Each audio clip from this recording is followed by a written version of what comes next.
نحمده ونصلي على رسوله الكريم أما بعد فقد قال الله تعالى في كلامه المجيد وفرقانه الحميد أعوذ بالله من الشيطان الرجيم بسم الله الرحمن الرحيم شهر رمضان الذي أنزل فيه القرآن هدى للناس وبينات من الهدى والفرقان فمن شهد منكم الشهر فليصم وقال تعالى يا أيها الذين آمنوا كتب عليكم الصيام كما كتب على الذين من قبلكم لعلكم تتقون আলহামদুলিল্লাহ সর্বপ্রথম সেই মহান রব্বুল আলামিনের কৃতজ্ঞতা আদায় করছি যিনি আমাদেরকে আজকে পবিত্র জুমার দিনে জুমার সালাত আদায় করার জন্য মসজিদে আসার তৌফিক দান করেছেন। সেই জন্য আমরা অন্তরের অন্তঃস্থল থেকে কালিমাতুশ শুকর আদায় করি, সকলে বলি আলহামদুলিল্লাহ।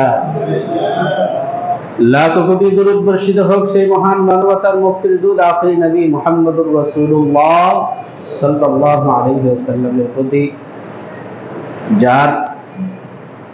যাকে অনুকরণ করা পৃথিবীর প্রত্যেকটা মুসলিম নরনারীর উপর ফরজ। সেই মহান মানবের প্রতি আমরা সকলেই দরুদ পাঠ করি, আল্লাহুম্মা সাল্লি আলাইহি আল্লাহুম্মা বারিক। সম্মানিত উপস্থিতি, আমরা রমজান মাসের প্রায় শেষ প্রান্তে এসে পৌঁছেছি। এই রমজানের এটা শেষ জুমা হতে পারে। তাহলে রমজান তো আমাদের কাছ থেকে বিদায় নিয়ে যাচ্ছে। এই রমজান যে নাজিল করা, এই রমজান মাস দেওয়ার যে উদ্দেশ্য, আমরা কতটুকু অর্জন করতে পেরেছি? আল্লাহ তাআলা কুরআনুল কারীমের মধ্যে বলছেন, ইয়া আইয়ুহাল্লাযীনা আমানু কুতিবা আলাইকুমুস সিয়াম কামা কুতিবা আলাল্লাযীনা মিন ক্বাবলিকুম লাআল্লাকুম তাত্তাকুন। তোমাদের উপর সিয়ামকে ফরজ করা হয়েছে এবং তোমাদের পূর্ববর্তী যে জাতি ছিল, যে উম্মাত ছিল, তাদের উপরও সিয়াম ফরজ ছিল। কেন? লাআল্লাকুম তাত্তাকুন, যেন তোমরা মুত্তাকি হতে পারো, পরহেজগার হতে পারো। এই উদ্দেশ্যে আল্লাহ সুবহানাহু ওয়া তাআলা এই এক মাস সিয়ামকে ফরজ করেছেন। কিন্তু আমরা কতটুকু মুত্তাকি হতে পেরেছি?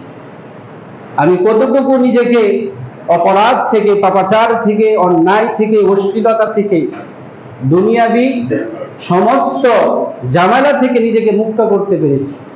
একবারে পরিপূর্ণ ঈমানের সাথে আমি কি সিয়াম পালন করছি? রমজান মাসে রাসূল সাল্লাল্লাহু আলাইহি ওয়াসাল্লাম বলেছেন, মান সামা রমাদানা ঈমানান ওয়া ইহতিসাবান গুফিরা লাহু মা তাকদ্দামা মিন যামবি ওয়া মান কামা রমাদানা ঈমানান ওয়া ইহতিসাবান গুফিরা লাহু মা তাকদ্দামা মিন যামবি ওয়া মান সামা লাইলাতাল কদরি ঈমানান ওয়া মান কামা লাইলাতাল কদরি ঈমানান ওয়া ইহতিসাবান গুফিরা লাহু মা তাকদ্দামা। রাসূল সাল্লাল্লাহু আলাইহি ওয়াসাল্লাম তিনটা হাদিসে একই কথা বলছেন যে ব্যক্তি রমজান মাসে সিয়াম পালন করবে, আল্লাহ সুবহানাহু ওয়া তাআলা তার সমস্ত গুনাহ মাফ করে দিবেন। শর্ত হলো দুইটা। কয়টা শর্ত? দুইটা। যে ব্যক্তি রমজান মাসে তারাবির সালাত আদায় করবে, আল্লাহ সুবহানাহু ওয়া তাআলা তাকে সমস্ত গুনাহ মাফ করে দেবেন। যে ব্যক্তি কদরের রাত্রি যাপন করবে, আল্লাহ সুবহানাহু ওয়া তাআলা তার সমস্ত গুনাহ মাফ করে দিবেন। শর্ত হলো দুইটা শর্ত নিয়ে আপনাকে আমল করতে হবে। যে ঈমানান ওয়া ইহতিসাবান, প্রথম শর্ত হলো আপনার ইহতিসাব, নিয়তকে পরিশুদ্ধ করতে হবে, বিশুদ্ধ করতে হবে। কিন্তু আমাদের প্রথমটাই সমস্যা, নিয়তের সমস্যা রয়েছে। আমাদের নিয়তের সমস্যা রয়েছে। যেমন আমরা এখন সালাত পড়ি বা তারাবির সালাত পড়ি বা যে ইবাদত বন্দেগী করছি, সেই ইবাদতের মধ্যে লৌকিকতা রয়েছে, রিয়া রয়েছে, মানুষকে দেখানোর জন্য আমরা ইফতার মাহফিল করতেছি, তারাবির সালাত আদায় করে আবার স্ট্যাটাস দিতেছি, ফেসবুকে মানুষকে জানাচ্ছি। তাহলে এই সমস্ত কর্মকাণ্ডের দ্বারাতে বোঝা যাচ্ছে যে আমাদের নিয়তের সমস্যা রয়েছে, নিয়ত এখনো পরিশুদ্ধ হয় নাই, বিশুদ্ধ হয় নাই। এটা হলো প্রথম শর্ত। দ্বিতীয় শর্ত হলো ঈমান। ঈমানের সাথে রাসূল সাল্লাল্লাহু আলাইহি ওয়াসাল্লাম বলেছেন, যখন কোনো ব্যক্তি চুরি করে তখন তার ভিতরে ঈমান থাকে না, যখন মানুষ জিনা করে তখন তার ভিতরে ঈমান থাকে না। তাহলে এই হাদিস দ্বারা বোঝা যাচ্ছে যে পরিপূর্ণ ঈমানদার হতে হলে আপনাকে পাপ থেকে মুক্ত রাখতে হবে। ঈমানের পূর্ণাঙ্গতা, পরিপূর্ণতা হলো পাপাচার থেকে আপনার ঈমানকে মুক্ত রাখা। তাহলে আমি আমার ঈমান কি পরিপূর্ণ করেছি? রমজান মাসে আমার দ্বারাতে কত অন্যায় হচ্ছে। আমি কি চুগলখড়ি থেকে, পরনিন্দা থেকে, তারপরে সামাজিক যে কত রয়েছে মানুষের গীবত করা, এই থেকে আমি কি নিজের মুখে মুক্ত রেখে পেরেছি? তারপরে অবৈধ মানুষের সাথে, মহিলাদের সাথে কথা বলা, সারাদিন রোজা রাখার পর রাত্রে কথা বলতেছি, এই সমস্ত কর্মকাণ্ড, এই সমস্ত পাপাচার থেকে নিজেকে মুক্ত রাখতে যদি পারি, তাহলে রাসূল সাল্লাল্লাহু আলাইহি ওয়াসাল্লাম বলেছেন যে গুফিরা লাহু মা তাকদ্দামা মিন যানবি। ঈমান পরিপূর্ণ হবে তখনই যখন পাপাচার মুক্ত আপনার ভিতরে ঈমান থাকবে, অন্যায় বিহীন আপনার ভিতরে ঈমান থাকবে, তখন আপনি পরিপূর্ণ এই রমজানের পরিপূর্ণ সওয়াব পাবেন। কিন্তু আপনি নিজেকেই প্রশ্ন করুন যে আপনার ভিতরে কি এই পরিপূর্ণ ঈমান অর্জন হয়েছে কিনা। অবশ্যই কোনো না কোনো পাপের সাথে আপনি এখনো আবদ্ধ আছেন। আপনি রমজান মাস সারাদিন রোজা রাখেন, আবার ইফতারের সময় আবার আপনি ধূমপান করেন, ইফতারের সময় আবার আপনি আড্ডা দিচ্ছেন, বন্ধু বান্ধবের সাথে গিয়ে বিভিন্ন বিপদ করছেন, শেখায়াত করছেন। তাহলে নিশ্চয়ই আপনার ভিতরে পরিপূর্ণ ঈমান এখনো আসে নাই। আল্লাহ তাআলা এটাই বলছেন, লাআল্লাকুম তাত্তাকুন, তোমাকে মুত্তাকি বানানোর জন্য এই দীর্ঘ 1 মাস প্রশিক্ষণ দেওয়া হচ্ছে। তোমার ঈমানকে পরিপূর্ণ করার জন্য দীর্ঘ 1 মাস এই প্রশিক্ষণের ব্যবস্থা করা হয়েছে। আমাদের সামাজিকতা, বা আমরা সামাজিকভাবে যেটা বলি সিয়াম, রোজা অর্থ উপহাস থাকা, না খেয়ে থাকা, এটাই আমরা মনে করি, বা এটাই করছি আমরা, যে না খেয়ে থাকছি সারাদিন, অথচ আমার দ্বারাতে অসংখ্য অগণিত পাপ হচ্ছে। আমি কি রোজার পরিপূর্ণ সওয়াব পাবো? বা রমজানের উদ্দেশ্য কি এটাই? পশ্চিমকালেও না।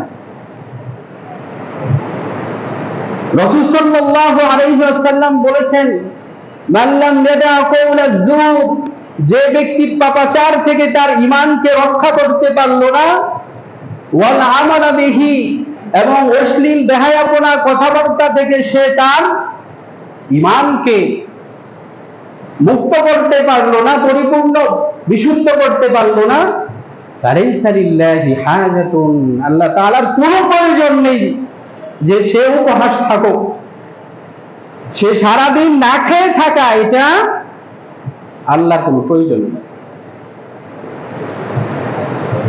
তাহলে এই রোজার মূল উদ্দেশ্য হলো একটা মানুষকে পাপাচার থেকে দূরে রাখা, অন্যায় অশ্লীলতা থেকে দূরে রাখা। তা মানুষ, আমরা দেখেছি যে মানুষ যখন প্রশিক্ষণ নেয় যে কোনো কাজে, তখন পরবর্তীতে তার এই কাজটা করতে খুব সহজ হয়, সে খুব সহজেই করতে পারে। যেমন একজন ড্রাইভার, সে যখন গাড়ি চালায়, সে গাড়ি চালাতে চালাতে এমন একটা এক্সপেরিয়েন্স হয়, সে গাড়ি চালাতে অনেক কিছুই করতে পারে, মোবাইলে কথা বলে, এই হাত এটা করে ওটা করে। কিন্তু এটা কেন? সে একটা প্রশিক্ষণ নিয়েছে। এই রমজান মাস হলো ঠিক এমনই, আপনি যখন এখান থেকে প্রশিক্ষণ নিবেন, বাকি 11টা মাস আপনি এই রুলসে, এই নিয়মে আপনি আপনার জীবনকে পরিচালনা করবেন। এই প্রশিক্ষণে যদি আপনার ভিতরে সমস্যা থাকে, দুর্বলতা থাকে, হ্যাঁ, অন্যায় এবং পাপাচার থাকে, তাহলে তো বাকি 11 মাসও আপনি এটা করবেন। তাহলে এই রমজান মাস পাওয়ার আপনার কোনো হলো না। রাসূল সাল্লাল্লাহু আলাইহি ওয়াসাল্লাম বলেছেন, মুস্তাদরাক আল হাকিমের হাদিস, আলবানী রাহিমাহুল্লাহ তিনি সহিহ বলেছেন যে রমজান মাস পেল, সে নিজেকে পাপাচার মুক্ত করতে পারলো না, তার এই মুসলমানের পৃথিবী থাকা কোনো প্রয়োজন নেই, সে ধ্বংস হোক। রাসূল সাল্লাল্লাহু আলাইহি ওয়াসাল্লাম এই পক্ষে তিনি স্বীকৃতি দিয়েছেন যে ওই ব্যক্তি ধ্বংস হয়ে যাক, যে রমজান মাস পেল, নিজেকে গুনাহ খাতা মুক্ত করতে পারলো না, পবিত্র করতে পারলো না, বিশুদ্ধ করতে পারলো না, তার ঈমানকে মজবুত করতে পারলো না, এই ব্যক্তি ধ্বংস হয়ে যায়। তাহলে রমজান বিদায় নিচ্ছে আর মাত্র কয়েকদিন। আপনি কতটুকু আল্লাহ সুবহানাহু ওয়া তাআলার কাছে অর্জন করতে পেরেছেন এটা আপনি ভালো জানেন, কতটুকু সঞ্চয় করতে পারছেন, আমল করেছেন, ইবাদত বন্দেগী করেছেন। কিন্তু রমজানের সবচেয়ে বড় বিষয় হলো ক্ষমা। এই ক্ষমা বিষয়ে গত সপ্তাহ আলোচনা করা হয়েছিল যে ক্ষমা অত্যন্ত একটা খুব জরুরি বিষয়, যে সূর্য যতক্ষণ পর্যন্ত আপনার পশ্চিম দিক থেকে উদিত না হবে ততক্ষণ পর্যন্ত এই ক্ষমা ইস্তিগফারের দরজা খোলা থাকবে, চালু থাকবে। যখন সূর্য উদিত হয়ে যাবে তখন আর ইস্তিগফার কোনো কাজে আসবে না। এই জন্য ক্ষমা, আল্লাহ সুবহানাহু ওয়া তাআলার কাছে আমরা বেশি বেশি ক্ষমা প্রার্থনা করি, ইস্তিগফার করি, আল্লাহ সুবহানাহু ওয়া তাআলা যেন আমাদেরকে ক্ষমা করে দেন, আমিন। তাহলে এই রমজান মাসে 2টা শর্তে আপনাকে ক্ষমা করা হবে। নাম্বার 1, আপনার নিয়তকে পরিশুদ্ধ করতে হবে। নিয়তের পরিশুদ্ধ অত্যন্ত জরুরি। 2 নাম্বার হলো ঈমানের সাথে, ঈমানকে পরিপূর্ণ করতে হবে। এই পাপাচার মুক্ত ঈমান, অপরাধ মুক্ত ঈমান নিয়ে ক্ষমা পাওয়া যাবে না। কেন? রাসূল সাল্লাল্লাহু আলাইহি ওয়াসাল্লাম বলেছেন, যখন মানুষ জিনা করে সে ঈমানদার থাকে না, চুরি করে ঈমানদার থাকে না। তাহলে ঈমানকে পরিপূর্ণ করার জন্য পাপ থেকে দূরে থাকতে হবে। সম্মানিত উপস্থিতি, এই রমজান মাসে কিছু আমল রয়েছে, তার মধ্যে অন্যতম আমল হলো কুরআনুল কারীম তেলাওয়াত করা, যেটা থেকে আমরা অনেক দূরে। মানুষ শুনতে চায় কিন্তু পড়তে চায় না, এটা হলো তার দুর্বলতা। যারা পড়ে ঈমানদার, পড়ে আমল করে, তাদের যে ঈমানের একটা শক্তি, তাদের যে একটা মজা, এটা যারা শুনে শুনে করে তাদের মজা দুটা এক নয়। যখন আপনি পড়বেন, পড়ে বুঝবেন, তারপরে আমল করবেন, আপনি আপনার উপর অটল থাকবেন, মজবুত থাকবেন। আর যখন শুনে শুনে থাকবেন তখন একটু কনফিউজ থাকবে যে আসলে এটা বলেছে না ওটা বলেছে। আর আমাদের দেশের ইসলাম এভাবেই মানুষ গ্রহণ করে, যার কারণে তার আমলের সাথে বিদআত মিশ্রিত হয়, তার আমলের সাথে শিরিক মিশ্রিত হয়, তার আমলের সাথে কুফর মিশ্রিত হয়। তাহলে এই কুরআনুল কারীমকে আল্লাহ সুবহানাহু ওয়া তাআলা এই মাসে নাজিল করেছেন, এই জন্য এই মাস সম্মানিত হয়েছে। কুরআনুল কারীমকে আল্লাহ সুবহানাহু ওয়া তাআলা লাইলাতুল কদরে নাজিল করেছেন, এই জন্য লাইলাতুল কদরকে সম্মানিত করেছে। পৃথিবীর কোনো মানুষ যদি কুরআনুল কারীম শিখে এবং ধারণ করে, সে অনুযায়ী আমল করে, রাসূল সাল্লাল্লাহু আলাইহি ওয়াসাল্লাম বলেছেন, খায়রুকুম মান তাআল্লামাল কুরআন ওয়া আল্লামা। রাসূল সাল্লাল্লাহু আলাইহি ওয়াসাল্লাম সার্টিফিকেট দিয়েছেন, এই পৃথিবীর বুকে সর্বশ্রেষ্ঠ মানব হলো ওই ব্যক্তি যে ব্যক্তি কোরআন শিখে, যে ব্যক্তি কোরআন শিখে। কে স্বীকৃতি দিয়েছেন? রাসূল সাল্লাল্লাহু আলাইহি ওয়াসাল্লাম। তাহলে আমরা এই কুরআনুল কারীম থেকে অনেক দূরে সরে গেছি। আমরা যাদের বয়স 60-70 বছর হয়ে গেছে, তাদের কুরআনুল কারীম শিখার বা জানার, বুঝার এরকম বর্তমান যে আধুনিক যুগ, এই টেকনোলজির যুগ, এই ভার্চুয়াল যুগে এরকম শিক্ষাই ছিল না, যার কারণে আমাদের পড়া অনেকেরই অশুদ্ধ, আমাদের উচ্চারণের ঠিক নাই। তাহলে আমাদের করণীয় কি? এখনই চেষ্টা করা নিজেকে বিশুদ্ধ করে পড়া, তাহলে আপনি আল্লাহর কাছ থেকে মুক্তি পেতে পারেন। অনেকে আবার কোরআনুল কারীম আপনি পড়তেই জানেন না, অক্ষরই চিনেন না, এই বাংলা দেখে দেখে পড়েন। বাংলার সাথে আরবির সাথে আকাশ পাতাল ব্যবধান উচ্চারণ। তো আপনার দ্বারাতে তো সব অর্জন হয়েছে, পৃথিবীর বড় বড় ডিগ্রি আপনি অর্জন করেছেন, বড় বড় যোগ্যতা, বড় বড় জিনিস আপনি অর্জন করেছেন, কিন্তু এই আল্লাহ সুবহানাহু ওয়া তাআলার কোরআন, যেটাকে আল্লাহ সুবহানাহু ওয়া তাআলা, যার মাধ্যমে এই জাতিকে আল্লাহ তাআলা সর্বশ্রেষ্ঠ জাতি হিসাবে ঘোষণা দিয়েছেন, যে কোরআন এই মানব জাতিকে সর্বশ্রেষ্ঠ করবে, আবার এই মানব জাতিকে সর্বনিকৃষ্ট করবে। তা কাদেরকে?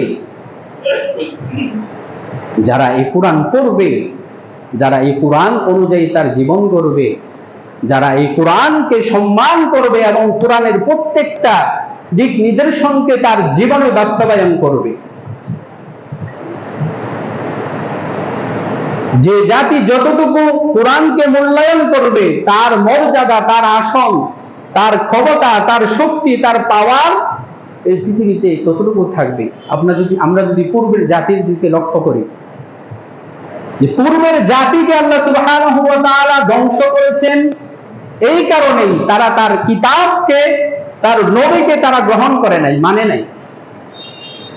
তার রাসূল সাল্লাল্লাহু আলাইহি ওয়াসাল্লামের কিতাবকে, তার নবীকে তারা মানে না, এই জন্য আল্লাহ সুবহানাহু ওয়া তাআলা ধ্বংস করেছেন সেই নূহ আলাইহিস সালাতু ওয়াস সালামকে, তার কওমকে আল্লাহ সুবহানাহু ওয়া তাআলা ধ্বংস করেছেন। কেন? তারা নবীকে মানে নাই। লূত আলাইহিস সালাতু ওয়াস সালামের উম্মতকে গজব দিয়েছেন, কেন? নবীকে মানে নাই। সেই শহরকে আল্লাহ সুবহানাহু ওয়া তাআলা উল্টে দিয়েছেন। তারপরে যদি আমরা করি, মূসা আলাইহিস সালাতু ওয়াস সালামের উম্মতকে আল্লাহ সুবহানাহু ওয়া তাআলা কি বলছেন? তোমরা যদি তাওরাতকে না মানো, তাহলে এই তুর পাহাড় তোমাদের উপর চাপিয়ে দেওয়া হবে। পূর্বের এই সমস্ত নবীদের উম্মতদেরকে আল্লাহ সুবহানাহু ওয়া তাআলা এভাবেই শাস্তি দিয়েছেন। আমাদের শাস্তি কি হবে? আমাদের শাস্তি কি বৃষ্টি বর্ষণ হবে? আমাদের শাস্তি কি জমিন উল্টে দেওয়া হবে? আমাদের শাস্তি কি পাহাড় উপরে নেওয়া হবে? না, আমাদের শাস্তি হলো এমন শাসক, এমন ব্যক্তিদেরকে আমাদের উপর চাপিয়ে দেওয়া হবে, যারা আমাদের উপর জুলুম করবে, নির্যাতন করবে, অত্যাচার করবে। কেন? আমরা এই কোরআন থেকে অনেক দূরে সরে গিয়েছি, এই কোরআন থেকে আমরা গাফেল রয়েছি, এই কোরআন থেকে আমরা বিমুখ হয়েছি। আল্লাহ তাআলা কোরআনুল কারীমের মধ্যে এটাই বলছেন, ওয়ামান আ'রাদা আন যিকরি লা ইন্না লাহু মাঈশাতান দনকা, যে ব্যক্তি আমার জিকির থেকে, আমার কোরআন থেকে বিমুখ করে, লা ইন্না লাহু মাঈশাতান দনকা, তার জীবনকে আমি সংকীর্ণ করে দিব। আজ আমাদের জীবন সংকীর্ণ না? পৃথিবীর কোন মানুষ সে শান্তির জন্য ছোটাছুটি করছে, কোথাও শান্তি নাই। কত টাকা, কত পয়সা, কত গাড়ি বাড়ি, কত অট্টালিকা, এটার একমাত্র কারণ হলো সে কোরআন চর্চা করে না, সে কোরআন থেকে অনেক দূরে সরে গিয়েছে, কোরআনের সাথে তার কোনো সংস্পর্শ নেই। তাহলে আল্লাহ সুবহানাহু ওয়া তাআলা আমাদেরকে কোরআনের সংস্পর্শে আসার তৌফিক দান করুন।